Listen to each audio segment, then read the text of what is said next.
আজকে তোমাদের কাছে আমার একটা প্রশ্ন আছে।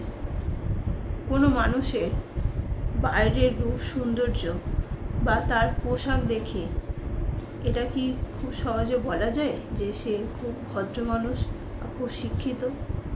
বলা যায় কি? আর যদি উল্টোটা হয়, মানে তার বাইরের রূপ সৌন্দর্য অতটা ভালো নয় বা তার পোশাকটা অতটা ভালো নয়, তাহলে কি তাকে খুব সহজে চোর প্রমাণ করা যায় বা চোর বলা যায় কি? যায় না তো, আমারও মনে হয় যায় না। কোনো মানুষের জামা কাপড় বা তার রূপ সৌন্দর্য দেখে কখনোই তাকে চোর বলা উচিত নয়। এই যে ভদ্রমহিলাকে তোমরা দেখতে পাচ্ছ, ইনি হাবড়ার শিমুলপুরের বাসিন্দার। রবিবার দিনকে উনি ওনার নাতিকে নিয়ে হাবড়া স্টেশনে বসেছিল ট্রেন ধরার জন্য। তখন ওখানকার কিছু ভদ্রমহিলার মনে হয়েছে যে উনি বাচ্চা চোর, বাচ্চাটাকে চুরি করে নিয়ে এসছে। ওই যে আগে বললাম ভদ্রমহিলাকে তো দেখতে সুন্দর নয়, তার মানে বাচ্চাটা ওনার কেউ নয়। এটা ভেবে নিয়ে এই মহিলারা মিলে ওনাকে খুব পিটিয়েছে। ভদ্রমহিলা বারবার বলছিল যে ওটা ওনার নাতি। এরা ধরেই নিয়েছেন যে ইনি চোর।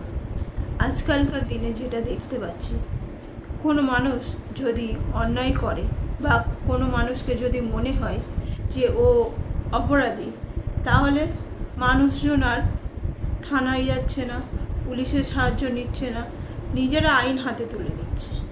তাদের একবারও মনে হলো না যে ভদ্রমহিলাকে নিয়ে রেলের যে পুলিশ আছে ওনাদের কাছে নিয়ে যায়, গিয়ে জিজ্ঞাসাবাদ করুন বা খোঁজ খবর নিই।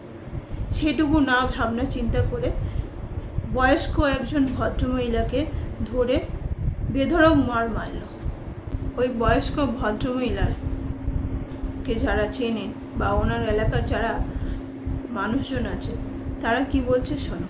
গত রবিবার দিন এই মহিলাকে হাবড়া প্ল্যাটফর্মের উপরে গণপিটুনি দেওয়া হয়েছে। কারণটা হলো ইনি নাকি ছেলে ধরা। তো আমরা চিনি, ইনার বাড়ি হচ্ছে হাবড়া 11 নম্বর ওয়ার্ড শিমুলতলা নবান্ন সংঘের পাশে। ওনার স্বামী ভ্যান চালায় আর ওনার 5টি মেয়ে আছে, আর 5টি মেয়েকে অসম্ভব সুন্দর দেখতে, সেই কারণে ওনার নাতিকে এত সুন্দর দেখতে হয়েছে। আমাদের একটাই বক্তব্য, যাদেরকে সোশ্যাল মিডিয়াতে দেখা যাচ্ছে যারা ওনার গায়ে হাত দিয়েছে তাদেরকে ইমিডিয়েট অ্যারেস্ট করতে হবে। এমনকি যাকে গায়ে হাত দিয়েছে তাকে নিয়ে একটা ভিডিও বানাতে হবে, কারণ উনি বিভিন্ন জায়গায় কাজে যায়, না হলে তার সমস্যা হতে পারে। আর যাকে মারা হয়েছে তার পরিবার যদি তাদের কাছে জরিমানা দাবি করে, যা করবে সেটাই দিতে হবে। একটা নির্দোষ মানুষ